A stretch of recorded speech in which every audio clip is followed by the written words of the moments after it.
Tenemos la suerte de contar con nosotros con la presencia del hermano Michael Koroma. Él es nacido en Sierra Leona, es enfermero y está especializado en gestión y administración de centros sanitarios. Actualmente es el director del Hospital de San Juan de Dios de Lunsar, allí en Sierra Leona, en Mabésene, y a él precisamente le tocó actuar de lleno cuando comenzó la epidemia del Ébola, que como todos sabemos dejó más de 11.300 víctimas en el África del Oeste. Sin duda, su gestión fue crucial ante esta grave crisis sanitaria y le invitamos ahora a que nos comparta con nosotros en 20 minutos, algo que además es vivencial y supongo que será difícil, pero que intente en 20 minutos compartir todo lo que supone hacerse cargo de una situación improvisada, de una situación tan dramática. Gracias, Michael, tienes la palabra.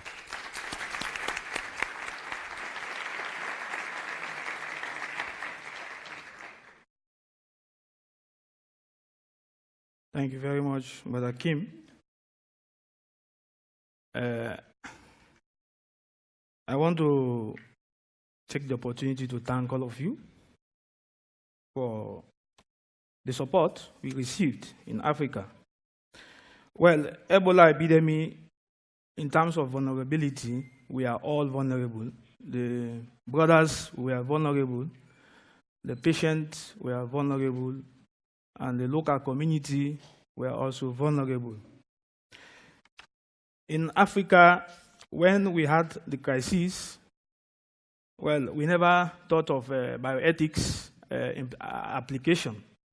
But we formed a central committee in Accra, and in Liberia also we formed a local committee, and in Lunsar, Sierra Leone, we formed another local committee who could be sitting down to look at issues and take decisions. That's were the best at that time. Sierra Leone and Liberia are neighbors, and we have 4 facilities in these 2 countries. In Liberia, we had 2. In Sierra Leone, we had 2. And the issues that really are of concern with regards to bioethics, I could present them to you now, but look at the context in Sierra Leone and Liberia. Liberia had 50 doctors before the Ebola at that time. Sierra Leone had 212 doctors. And our hospitals in Liberia and Sierra Leone, in terms of staff, we had in Liberia, we had 186 staff. In Sierra Leone, we had 196 staff. But because of economic situation and also Ebola could not allow you to be crowded, we decided to reduce the staff in Liberia and in Sierra Leone. And the worst of it, when the situation became serious, we started losing personnel in the 2 hospitals, and the worst of, we lost brothers in Liberia and in Sierra Leone. We are all frightened. Well, the ethical issues I want to bring to this audience. First, let's look at the staff issues.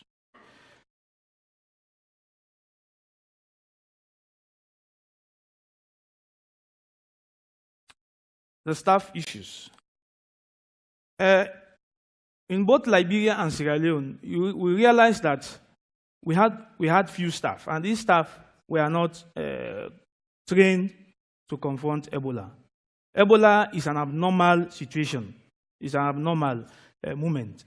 And we had to deal with patients who had similar symptoms like Ebola, malaria patient, typhoid patient. They had similar symptoms. And worse, the vulnerable people were the pregnant women and children. These 2 sets of people were mimicking Ebola symptoms. And these are people who do not have, the pregnant woman had two lives, a baby and the woman himself, and a child. But they were coming to the hospital at this time. And the staff were afraid to deal with these people. So eventually, what did we do? Well, the staff were demanding money as compensation. We should pay them if they should stay in the hospitals. The staff were afraid. They had families. Because if a patient comes and they get Ebola, you can easily contaminate yourself within 30 seconds. It's not a question of days. 30 seconds, you can contaminate yourself. So it was so inhuman to be with closer to a patient. So the staff were very, very afraid. And we, the brothers, we find it difficult to force the staff. We could not force them at all. So this was an issue that we had to deal with. At the end, we decided to close the 2 centers. Liberia, we closed for 3 months. Sierra Leone, we closed for 4 months. And now, you talk of access to care. Access to care. At this time, people were sick. They were in their houses. They were not going to hospitals. And the Sutela brothers were there. Were we to leave these people, not to open the hospitals to them? No. But at the same time, we needed to close the hospitals. It was a decision we had to take to close the hospital, a way to prevent people from coming to the hospital. It might not be the right decision or correct decision, but at that time, it was right for us because we wanted to go back to look at the protocols in the hospital and to see how we could start again. And the government, by then, the government, both in Liberia and in Sierra Leone, all of them, the 2 governments, they were panicked. They didn't know what to do. They too, they closed their hospitals. They are only offering possibilities to Ebola patients. So everybody was having Ebola, according to them, at that time. So if you are sick with malaria, you are having Ebola.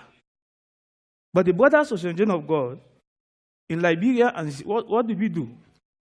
We decided, in Liberia, we reopened the hospital early in November 2014 to pregnant women, because that time they were really, really vulnerable. In Sierra Leone, what we did, we opened a unit at the back of the hospital to people who were feeling sick. So we are going to collect them to come so that their blood could be collected and sent to the government to test for Ebola. The people accepted this. They accepted, and we are coming. And also, we are giving them food, treating them in that unit, but not the big hospital. So with this, we tried to do something for them. And also, we are the people linking the community and the government facility, because the people did not believe anybody anymore. In Monrovia, the pregnant women started coming. But it was not easy for the staff. And by then, no brother was there. We thank God. A team from Spain went to help us. We went there. And some brothers from Castilla, they were there. And we started to reopen the hospital to make people get confidence.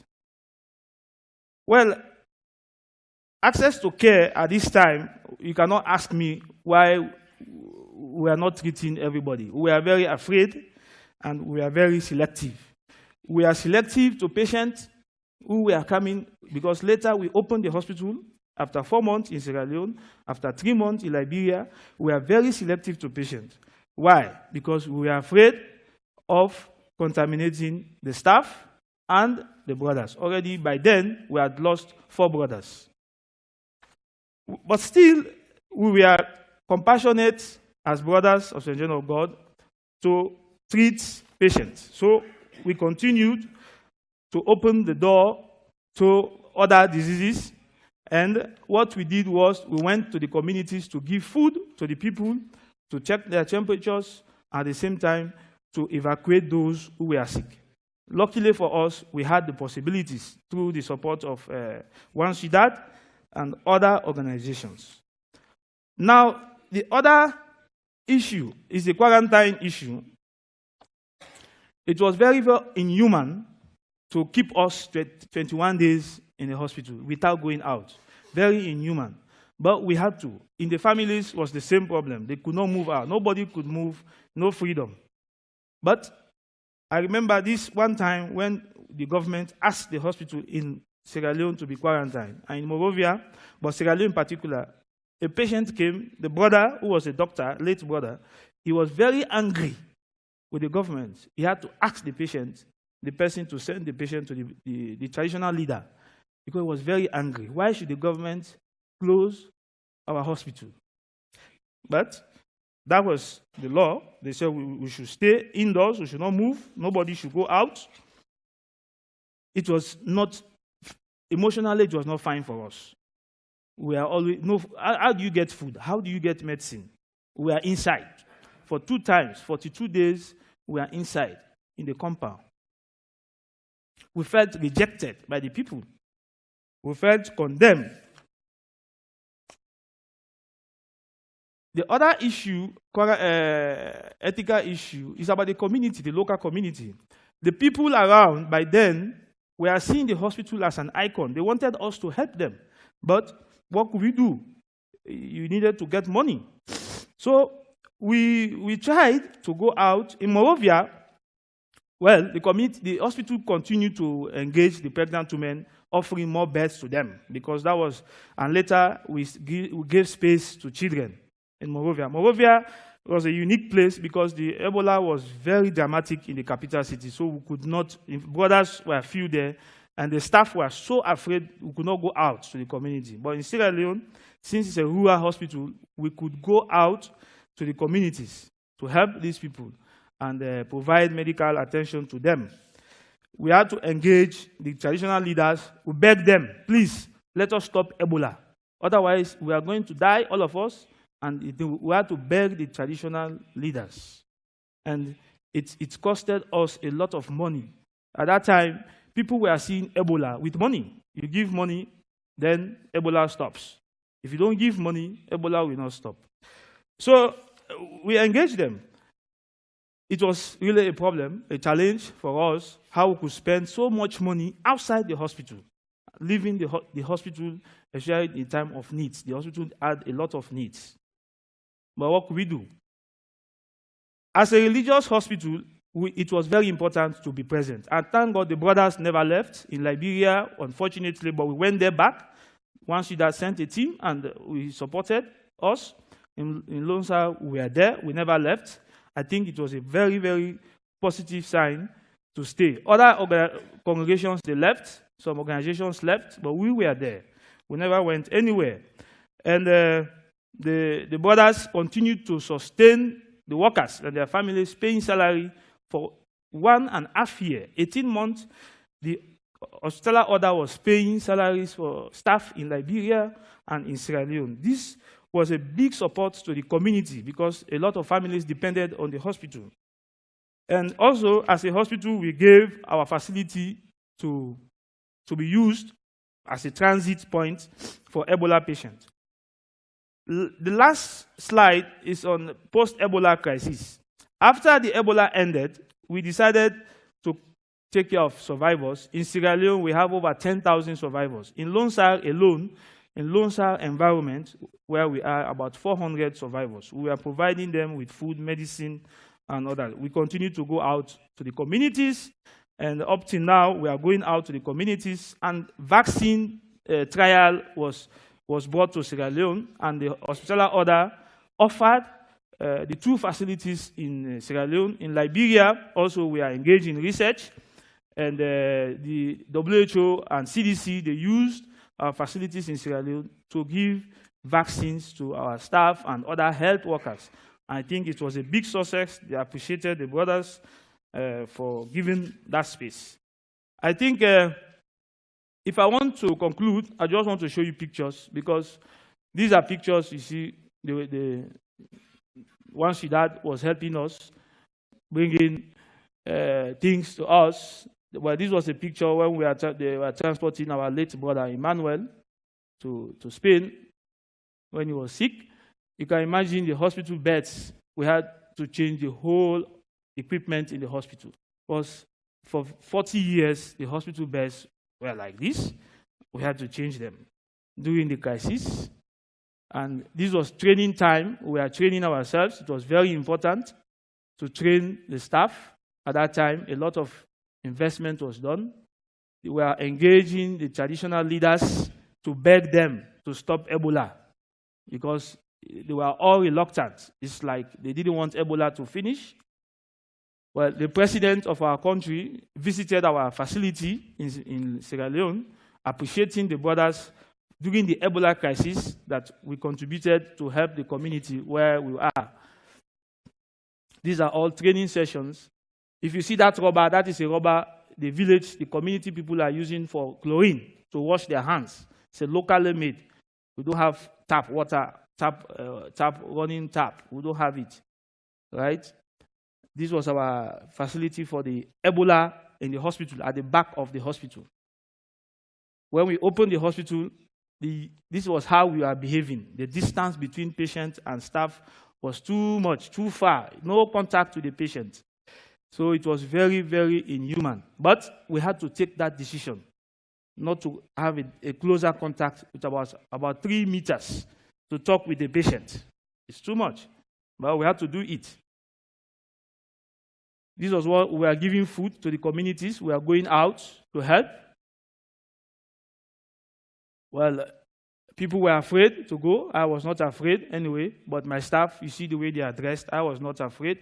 You ask me why I was not dressed like my staff, but I wanted to give them confidence that let's go to the people.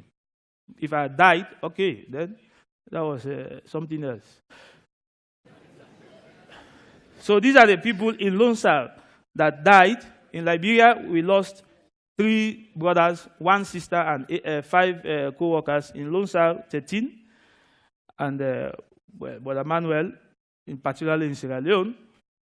And I thank you very much for your attention.